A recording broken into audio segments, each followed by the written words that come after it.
Hi Mark, my name is Tim, Gan Yiting, and I'm student number is SO341005, and I'm a junior student in NCUE. Today, the speech that I'm going to recite is How to Revive a Neighborhood with Imagination, Beauty, and Art, delivered by Theaster Gates. I'm a potter, which seems like a fairly humble vocation. I know a lot about pots. I've spent about 15 years making them. One of the things that really excites me is my artistic practice and being trained as a potter is that you very quickly learn how to make great things out of nothing. And I spent a lot of time at my wheel with moons of clay trying stuff, and that the limitations of my capacity, my ability, was based on my hands and my imagination. That if I wanted to make a really nice bowl and I didn't know how to make a foot yet, I would have to learn how to make a foot. That process of learning has been very, very helpful to my life. I feel like as a potter, you also start to learn how to shape the world. There have been times in my artistic capacity that I wanted to reflect on other really important moments in the history of the US, the history of the world, where tough things happened. But how do you talk about tough ideas without separating people from that content? Could I use art like these old discontinued fire hoses from Alabama to talk about the complexities of a moment of civil rights in the 60s? Is it possible to talk about my father and I doing labor projects? My dad was a roofer, construction guy. He owned small businesses, and at 80, he was ready to retire and his tar kettle was my inheritance. Now, a tar kettle doesn't sound like much of an inheritance. It wasn't. It was stinky and it took up a lot of space in my studio. But I asked my dad if he would be willing to make some art with me, if we could reimagine this kind of nothing material as something very special. And by elevating the material and my dad's skill, could we start to think about tar just like clay in a new way, shaping it differently, helping us to imagine what was possible? After clay, I was then kind of turned on to lots of different kinds of materials, and my studio grew a lot because I thought, well, it's not really about the material, it's about our capacity to shape things. I became more and more interested in ideas and more things that were happening just outside my studio. Just to give you a little bit of context, I live in Chicago. I live on the south side now. I'm a west sider. For those of you who are not Chicagoans, that will mean anything. But if I didn't mention that I was a west sider, there would be a lot of people in the city that would be very upset. The neighborhood that I live in is Grand Crossing. It's a neighborhood that has seen better days. It is not a gated community by far. There is lots of abandonment in my neighborhood.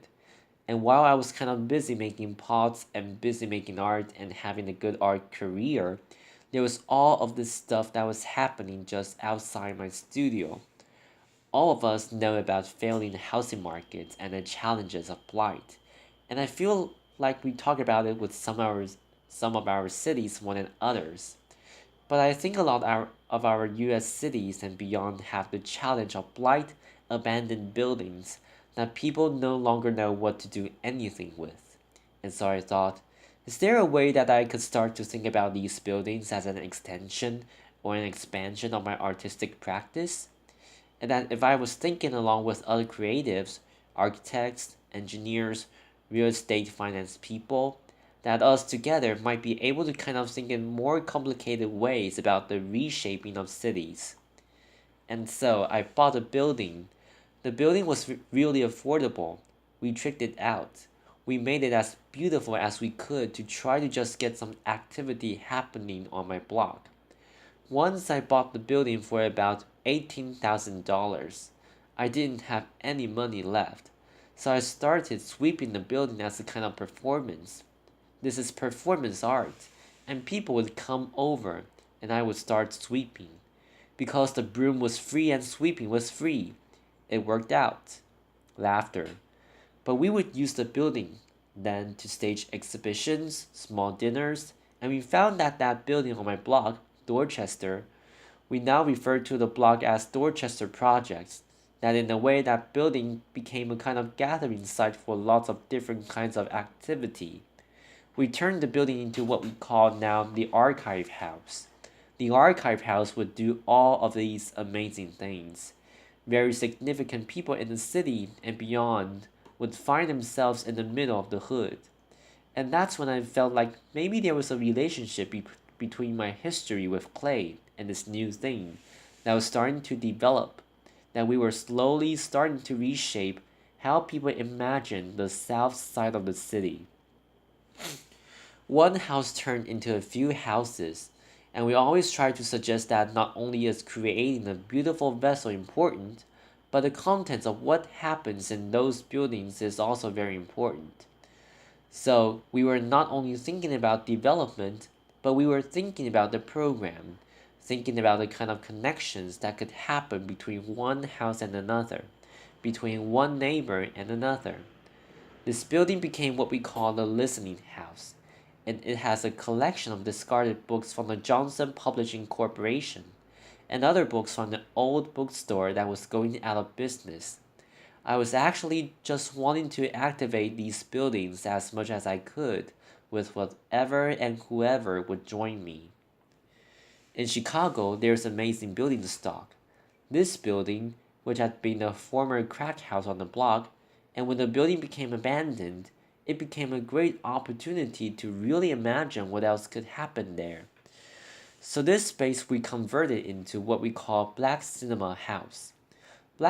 Cinema House was an opportunity in the hood to screen films that were important and relevant to the folk who lived around me. That if we wanted to show an old Melvin Van Peebles film, we could. If we wanted to show Car Wash, we could. That would be awesome. The building we soon outgrew, and we had to move to a larger space. Black Cinema House, which was made from just a small piece of clay, had to grow into a much larger piece of clay, which is now my studio. What I realized was that for those of you who are zoning junkies, that some of the things that I was doing in these buildings that had been left behind, they were not the uses by which the buildings were built, and that there are city policies that say, hey, a house that is residential needs to stay residential. But what do you do in neighborhoods when ain't nobody interested in living there?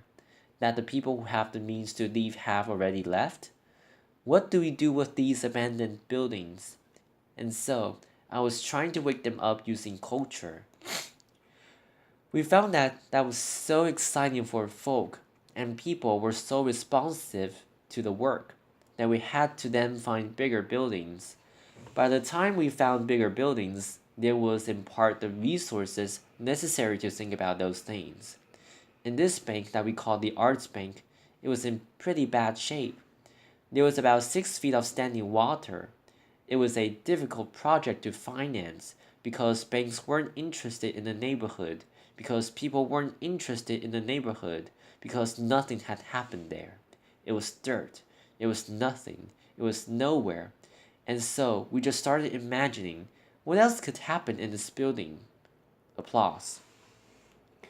And so now that the rumor of my blog has spread, and lots of people are starting to visit, we found that the bank can now be a center for exhibition, archives, music performance, and that there are people who are now interested in being adjacent to those buildings because we brought some heat, that we kind of made a fire.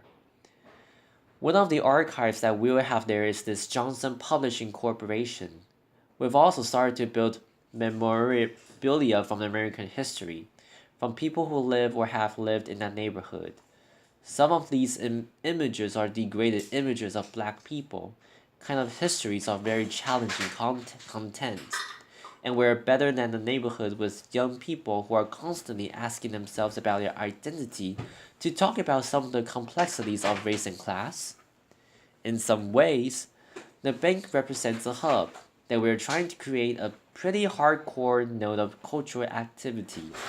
And that if we could start to make multiple hubs and connect some cool green stuff around there, that the buildings we purchased and rehabbed, which is now around 60 or 70 units, that we could land miniature visuals on top of that and connect these buildings by a beautiful green belt. Applause. That this place where people never wanted to be would become an important destination for folk from all over the country and world.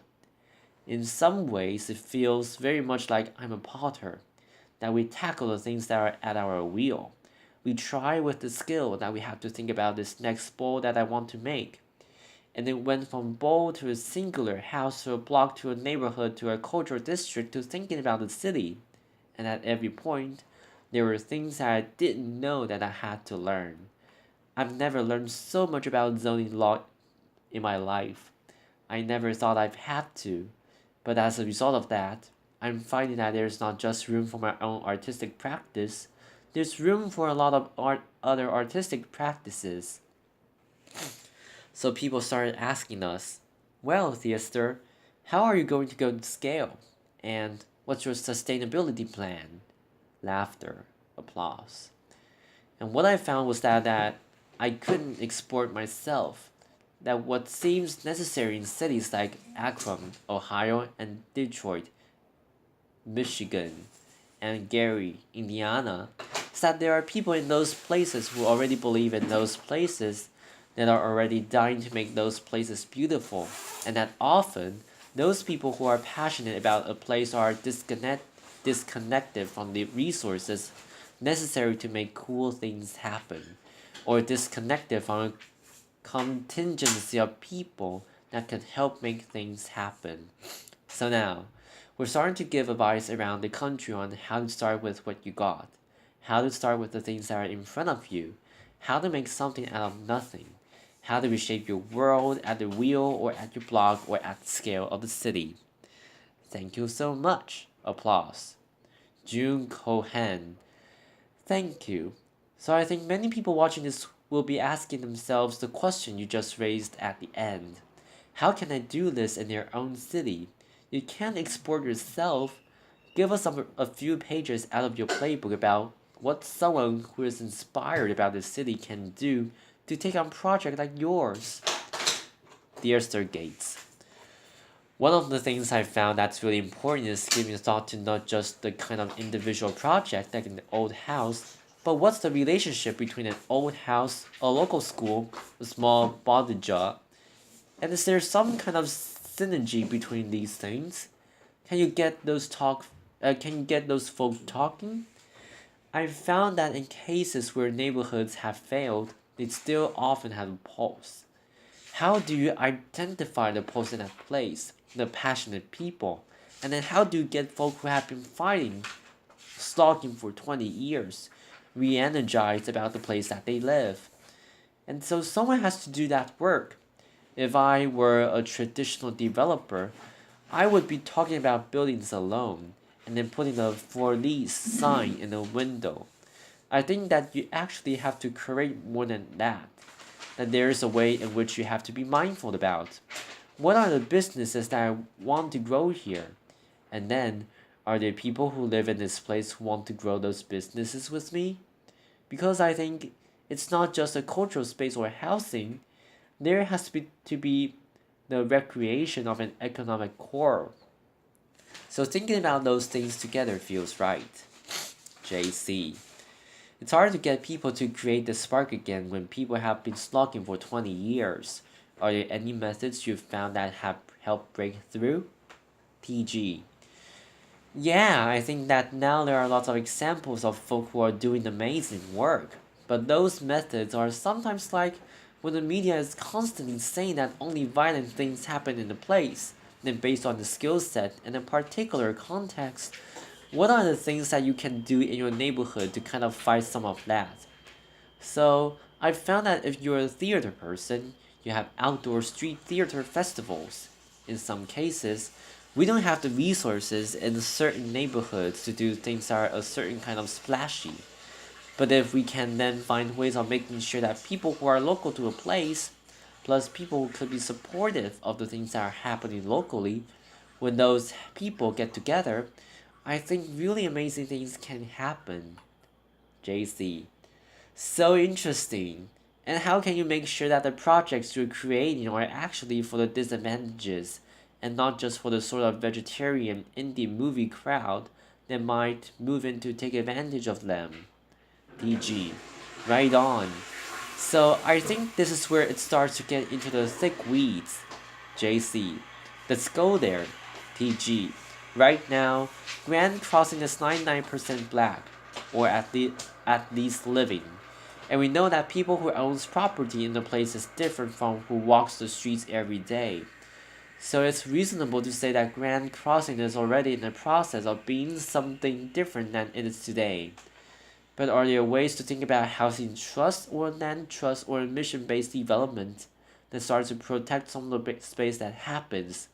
Because when you have 7,500 empty lots in the city, you want something to happen there.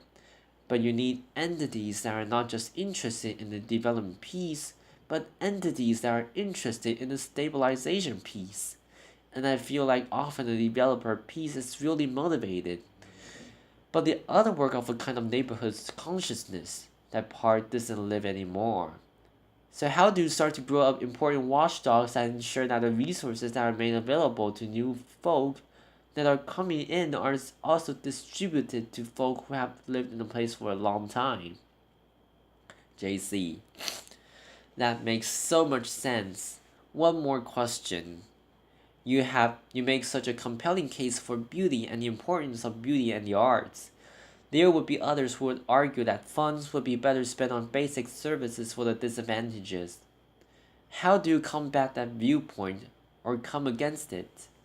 DG. I believe that beauty is a basic service. Applause. Often, what I have found is that when there are resources that have not been made available to certain under resourced cities or neighborhoods or communities, that sometimes culture is the thing that helps to ignite and that I can't do anything. But I think that there's a way in which you can start with culture and get people kind of reinvested in their place. Other kinds of adjacent amenities start to grow, and then people can make a demand that's a poetic demand. And the political demands that are necessary to wake up our cities, they also become very poetic. JC. It makes perfect sense to me, Theaster. Thank you so much for being here with us today. Thank you, Theater Gates. Applause. This is the end of my recording. My name is Tim Gan Yi Ting, student number SO34105, and I'm a junior student. Thank you for listening and goodbye.